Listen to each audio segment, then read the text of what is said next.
27 अगस्त 2023 को भोपाल में क्षत्रिय करणी सेना महापड़ाव आंदोलन करने जा रही है, जिसको लेकर क्षत्रिय करणी सेना के राष्ट्रीय अध्यक्ष डॉक्टर राज शेखावत सीहोर जिले के भैरुंदा पहुंचे और प्रेस कॉन्फ्रेंस में महापड़ाव आंदोलन को लेकर जानकारी दी। राष्ट्रीय अध्यक्ष क्षत्रिय करणी सेना परिवार के डॉक्टर राज शेखावत ने प्रेस कॉन्फ्रेंस करते हुए कहा कि समस्त क्षत्रियों द्वारा आयोजित क्षत्रिय एकता महापड़ाव का आयोजन भोपाल में 27 अगस्त को होगा, जिसमें 12 सूत्रीय मांगे रखी जाएगी और जब तक यह मांगे पूरी नहीं होगी महापड़ाव जारी रहेगा। सिंपल बात है, मतलब मांगे मनवा के उठेंगे, हम क्यों नेगेटिव सोचे। सब सिंपल बात है, उस दिन हम मांगे मनवी पड़ाव है, ये महापड़ाव है। ये मांगे मनवा के ही उठेगी और मुझे विश्वास है ये राजनीतिक पार्टी ने राजनीतिक पार्टियां भी सब कुछ समझती हैं और करणी सेना का जातिगत समीकरण वो समझ चुके हैं। मुझे पूरा विश्वास है मौजूदा जो सरकार है, भाजपा की जो सरकार है, उन्हें भी क्या वोट की आवश्यकता नहीं है, क्या उसकी भी आवश्यकता है।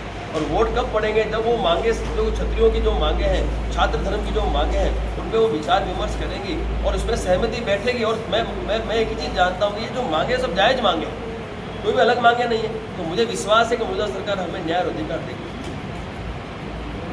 आम जनता तक पहुँचे और 27 अगस्त को ज़्यादा से ज़्यादा क्षत्रिय वहाँ उपस्थिति दर्ज करवा के इन मांगों को सरकार से मनवाने में अपनी भूमिका सुनिश्चित करें। गांव में बमलिया, वहाँ गाय का हाट भरा था, वहाँ हमारे जो है करणी सैनिक हमेशा पहुँचते हैं। जो बिना दूध वाली गाय है उसको नहीं बिकने देते। अगर वहाँ बिकी तो उसमें नुकसान होता है। उसके 3 मुकदमे पर रजिस्टर्ड है। आपने जो बोला कि आपने कोई पहल करी क्या, तो वो पहल मैं बता रहा हूँ कि बौलिया करके गाँव है, नाम बौलिया। वर्तमान समाज में कुछ करके पहले दिखाना पड़ता है, फिर समाज आगे होता है। इसलिए मेरा तात्पर्य था कि आप इतनी बड़ी करनी करता है। करणी सेना ने लटगाड़ रखा है साहब, मध्य प्रदेश में नहीं पूरे भारत देश में लटगाड़ रखा है। प्रधानमंत्री मोदी जानते हैं करणी सेना क्या है, क्योंकि हम जब काम करते हैं तो हम राष्ट्र हित में ही काम करते हैं। तो ये कार्य हम पहले कर चुके हैं। जैसे अभी कुछ मेरे भाई कुछ क्वेश्चन पूछे थे, पता ही आप क्या पूछे। बुंदेलखंड जो है, बुंदेलखंड आधा उत्तर प्रदेश में, आधा मध्य प्रदेश में, और इसके चलते जो विकास की जो गति होनी चाहिए, विकास की गति की अवरुद्ध हो रही है, क्योंकि दोनों प्रदेश के बीच में ही बना हुआ है। तो किसी एक प्रदेश में या तो इसको दे दिया जाए या फिर उसको अलग राज्य बना दिया जाए। रास्ता तो निकालना पड़ेगा। विकास यदि देखो एक अलग राज्य बनता है, ऐसे राज्य तो कई बन चुके हैं इस देश में, अभी भी बने हैं। तो ऐसे राज्य यदि एक बनता है तो नुकसान वहाँ के लोगों को भी नहीं है न सरकार को है। बनेगा तो वहाँ के लोगों के रोजगार की व्यवस्था भी बढ़ेगी और उनका विकास की जो गति है उसमें तेजी मिलेगी। तो उस उद्देश्य से हम लोगों ने बुंदेलखंड को अलग राज्य बनाने की हमने मांग रखी है। और वहाँ के लोग जो हमारे साथ जुड़े हुए हैं, जो करणी से जुड़े हुए हैं, उनसे पूरी चर्चा विचारणा करके हमने ये मांग रखी है। और इस मांग को मानना कोई बड़ी अवरुद्ध वाली बात नहीं है। तो मुझे पूरा विश्वास है कि ये जो राजनीतिक पार्टियां हैं या मौजूदा सरकार है, हमारी इस मांगों में सहमति अवश्य करेंगी। और आगे फिर हम यदि हमें हमारी मांगे ये मानती तो हम जो करोड़ों वोट है, लाखों करोड़ वोट जो क्षत्रियों का, हम अवश्य उनको डलवाएंगे। अगर जैसे ये कानून बने तो आपकी सेना कोई किसी प्रकार के गौ के लिए कोई उपक्रम चलाए हुए? बिल्कुल, हमारी करणी सेना परिवार के द्वारा गौ रक्षा के लिए हमारी टीम गठित हो रखी है। गुजरात में भी और बाकी जो 22 राज्य में जहाँ हम स्थापित हैं वहाँ सभी जगह पे गौ रक्षा की टीम है। लेकिन गौ रक्षा की टीम तब मजबूती से काम करेगी जब इसके लिए कड़े कानून बने। आज गौ रक्षा की टीम जब घर्षण में उतरती है, कई बार घर्षण हो जाता है, तो आज भी कई गौ रक्षक बेचारे जेलों में पड़े हैं। तो हमें उन गौ रक्षकों की भी रक्षा करनी होगी। तो ऐसे कड़े कानून बन जाए कि गौ हत्या ही बंद हो जाए, जैसे गुजरात में बने हुए हैं। गुजरात में गौ रक्षार्थ कड़े कानून बने हुए हैं, लव जिहाद के लिए कानून बने हुए हैं, लैंड जज के लिए कानून बने हुए हैं गुजरात में। उसी तर्ज पे मध्य प्रदेश भी बना सकता है। तो हमारी जो मांग है, सिंपल मांग है, हम छात्र धर्म की बात कर रहे हैं और इन मांगों में क्षत्रियों के साथ साथ हमें गौ पालक प्रतिपाल का भी ध्यान जी। इन मांगों को लेकर था क्या मांगे 22 सूत्रीय मांगे थी, उन मांगों पे सहमति बनी थी और उसकी एक कमेटी का गठन हुआ था। उसमें अभी भी वो समिति और ये जो संगठन है, जो करणी सेना परिवार है, बिल्कुल संकलन में है और उसी दिशा में उनका कार्य चल रहा है। बाकी ज़्यादा विशेष खबर वो जीवन सिंह शेरपुर है, उसके नंबर आपको दे दिए जाएंगे। आप पूछ लो कि पूरा की पूरी लीड वो कर रहे हैं, तो जो लीड कर रहा है वो ज़्यादा इसके बारे में आपको जानकारी दे सकता है। लेकिन मुझे इतना पता है कि जब वो आंदोलन हुआ था उसके बाद सरकार से सहमति बनी थी और कमेटी का गठन हुआ था और वो गठन आज भी काम कर रही है। तो मैं अवश्य चाहूँगा कि सरकार चुनाव से पहले इन सभी 22 सूत्रीय मांगों पे निर्णय ले और इनको न्याय और अधिकार क्या पूछ सकते हैं। सनातन एक कैसे होगा? सनातन क्यों नहीं होगा? वक्फ बोर्ड का गठन हो सकता है, तो हिंदुस्तान में हिंदू राष्ट्र में सनातन बोर्ड का गठन क्यों नहीं हो सकता? सिंपल बात है। आज बाबा बागेश्वर धाम बिल्कुल अलग जगह के बैठे हैं, जो कि खुद एक हनुमान जी के जो चिरंजीव हैं, हनुमान जी उनके बड़े परम भक्त हैं और उनके अनुयायी हैं। आज वो हिंदू राष्ट्र की बात करते हैं तो हम उन्हें हिंदू राष्ट्र के समर्थन में हम खड़े हैं। जब हमारा जो पड़ोसी मुल्क है वो मुस्लिम देश बोल सकता है। मेरा ये कहने का मतलब है कि करणी सेना उसके लिए क्या कर रही है कि सभी जातियां एक हों, उसके लिए अपना कोई प्रयास चल रहा है कि दलित को भी अपन बिठा रहे हैं बगल में? मना किया आप? कब नहीं बिठाया क्षत्रियों ने दलित को? कब नहीं बिठाया? क्यों नहीं बिठाया? अनुसूचित जाति जनजाति के लोग हिंदुस्तानी नहीं है क्या? हमने कहाँ मना किया? और हम देखो इसमें दो जो मांगे हैं उनके भले के लिए ही मांगे हैं। ये दो आज वंचित ही है। एक घर में IPS है तो उसमें 5 IPS हैं, तो जो लाभ उनको मिलना चाहिए 70 सालों में नहीं मिला, उनको दिलाना चाहते हैं। हम कहीं भी गलत नहीं है, हम हिंदुस्तान की बात करते हैं। लेकिन हाँ, क्षत्रिय करणी सेना या करणी सेना जो परिवार है वो क्षत्रियों को संगठित करने का कार्य कर रहा है, क्योंकि हमें पता है छात्र धर्म हमें निभाना है। और छात्र धर्म क्या है? देश की जनता की सेवा करना। इतने साल हो गए, आज जातिगत समीकरण के आधार पर राजनीतिक पार्टियां टिकटों की वितरण करती आई है, तो इस बार क्षत्रियों ने भी जातिगत समीकरण स्थापित कर दिया है। आज करणी सेना ने गांव में अलग जगह दिया है, तो अब तो राजनीतिक पार्टियां हमें टिकट दे। 70 सालों से हमारी उपेक्षा होती आई है। 70 साल पहले हमने अपना देश समर्पित किया देश की एकता के लिए। आज हम कहाँ हैं? हाशिए में धकेल दिए गए हैं। तो हमें उस हाशिए से बाहर निकलने की आवश्यकता है। उसी दिशा में हम लोगों को जागृत कर रहे हैं कि भाई लोकतंत्र है, लोकशाही है।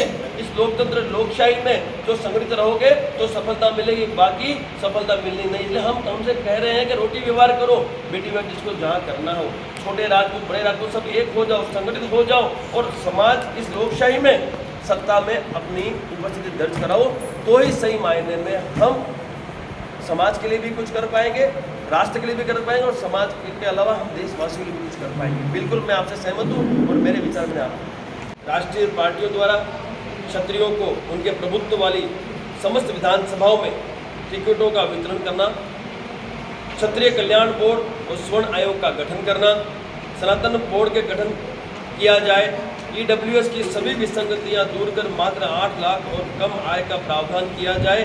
और यदि इसका प्रावधान हो चुका है तो इसका गैजेट जल्द से जल्द निकाला जाए। क्षत्रिय छात्रों के लिए प्रत्येक जिले में हॉस्टल का निर्माण किया जाए। यदि निर्माण विचाराधीन पे है तो इसका गैजेट निकाला जाए। महापुरुषों और वीरांगनाओं का इतिहास संरक्षित करने हेतु आयोग का गठन किया जाए। प्रदेश में गौ रक्षा कड़े कानून बनाना और गौ माता को राष्ट्र माता का दर्जा दिलाने हेतु उत्तराखंड के तर्ज पर प्रदेश में बिल पास कर केंद्र को सुपुर्द किया जाए। लव जिहाद लैंड जिहाद को पूर्ण विराम देने हेतु कड़े कानून बनाना और शीघ्र अतिशीघ्र उसका अनुपालन करना। सभी भूतपूर्व सैनिक, अर्धसैनिक बल और शहीदों के परिवारों को आर्थिक सहायता और सरकारी नौकरियों में प्रधानता दी जाए।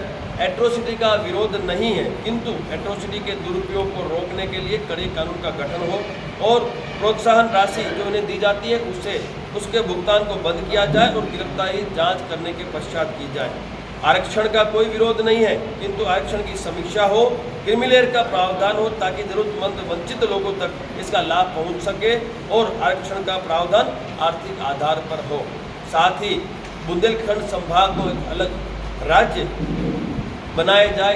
इन सभी मांगों को लेकर क्षत्रिय एकता महापड़ाव का आयोजन 27 अगस्त 2023 भोपाल में होने जा रहा है और उसी दिशा में क्षत्रिय एकता महापड़ाव यात्रा का आयोजन का आगाज हम सीहोर जिले से कर चुके हैं और आने वाले समय में हम उन सभी जिलों में जाएंगे जहां जहां क्षत्रियों का प्रभुत्व है और क्षत्रियों को हम उन जिलों में राजनीतिक पार्टियों द्वारा टिकट दिलवाने के लिए हम हमारा शक्ति प्रदर्शन करने जा रहे हैं। मांगे उनमें से है, कई मांगे उनमें से नहीं है। नहीं तो ऐसा क्यों होगा कि राजपूत जो उनमें से है, लेकिन कई मांगे हैं जो इसमें हमने ऐड की है। लव जिहाद वाली मांगे हैं या ये महापुरुषों वाली मांगे, लेकिन 90% मांगे जो इसमें वो नहीं है। दूसरी बात क्या कारण है कि राजपूत अलग अलग संगठनों में बढ़ता जा रहा है, एक नहीं हो पाया? कहाँ बटा है वो? हम तो सब एक ही मंच पे। नहीं, जैसे अभी आपने बताया कि उस समय उन्होंने करा था, नहीं वो भी हम साथ में थे, आज भी साथ में ही, आज भी हम अलग नहीं है। अब दोबारा जो विचारों की आंदोलन कर चुके नहीं, ये आंदोलन नहीं है, ये आंदोलन नहीं है। ये एक महापड़ाव है जिसके माध्यम से चुनाव से पूर्व हम समाज हित में और देश की जनता के हित में कुछ बातें इन राजनीतिक पार्टियों से मनवाना चाहते हैं, क्योंकि राजनीति जो चलती है वो वोटों से चलती है और वोट की मार से सब डरते हैं सब। इसीलिए उस दिन हम संख्या लाखों की इकट्ठा करके उस राजनीतिक पार्टियों को बोलना चाहते हैं कि भाई ये जो मांगे हैं ये मांगे हमारी जायज़ है, इस पर ध्यान दीजिए, नहीं तो इस वोट की मार हम आपको मारेंगे, चाहे फिर वो पार्टी कोई भी हो, सत्ताधीश पार्टी हो, विपक्षी पार्टी हो, उसको हमको जवाब देना है और बिना संख्या के जवाब देना मुमकिन नहीं है। इसलिए हम उतरे हैं मैदान में। रहा जो बाकी संगठन है वो भी अपने साथ ही है, वो सारे आएंगे इस मंच पे, क्योंकि आप देखिए समस्त क्षत्रियों द्वारा आयोजित है, ये कोई करणी सेना का कार्यक्रम नहीं है, समस्त क्षत्रियों का कार्यक्रम है और उसी दिशा में हम कार्य कर रहे हैं। उसमें जो बाकी संगठन है हमारे साथ वो एक परिवार ही है, क्षत्रिय करणी सेना परिवार में सब आ गए, हम सब साथ ही हैं। राज शेखावत एक राष्ट्रीय चेहरा है, उनको सबने स्वीकार किया है और आज इन चीज़ों से मैं गुजरात छोड़ के पूरे मध्य प्रदेश में यात्रा कर रहा हूँ, मेरे लिए तो नहीं कर रहा हूँ, इन क्षत्रियों के उज्जवल भविष्य के लिए कर रहा हूँ, मध्य प्रदेश की जनता के लिए कर रहा हूँ। भाई क्षत्रिय सत्ता में आएगा तो यूपी की तरह, यूपी में भी तो काम चल रहा है, कर रहे योगी आदित्यनाथ जी एक क्षत्रिय सत्ता लेकर बैठा काम कर रहा है, तो वैसे मध्य प्रदेश में भी सत्ता में आता है तो हमें तो खुशी होती है कि वो छात्रधर्म निभाएगा। तो उसी दिशा में हम लोग आगे बढ़ रहे हैं और हमारा ये टारगेट है, हमारा ये लक्ष्य है कि इस बार इन मांगों के साथ साथ मैक्सिमम क्षत्रिय सत्ता में आए।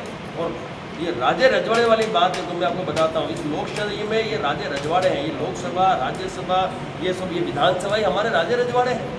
हमने तो देश समर्पित किया है, 567 रजवाड़े समर्पित किए हैं इस देश की अखंडता के लिए, लेकिन उपेक्षा होती आई तो हमने जातीय समीकरण तैयार किया और जातीय समीकरण तैयार हुआ तो हमें रजवाड़े वापस लेने, लेकिन लोकतंत्र में चुनाव लड़ने होंगे, हम उसके लिए तैयारी कर चुके हैं। तो हम राजनीतिक पार्टियों से ये टिकटें की मांग कर रहे हैं, राष्ट्रीय पार्टियां हमें टिकटें दे और हम उनको विश्वास दिलाते हैं कि हम हमारे उम्मीदवार को 1000% दिलाएंगे। और ये टिकट हम इसलिए मांग रहे हैं कि ये हम नहीं मांग रहे, आप राजनीतिक पार्टियां उनके जो उम्मीदवार हैं या उनके जो कार्यकर्ता उन्हें तो भी हमें आपत्ति नहीं, पर जहां क्षत्रियों का प्रभुत्व है वहां यदि क्षत्रियों टिकट नहीं मिली तो इस बार निर्दलीय में हम लोग बंदे खड़े कर देंगे, क्योंकि अब हमारा समीकरण तैयार है और हम जीतने की ताकत है। भैरुंदा से वसीम खान की रिपोर्ट।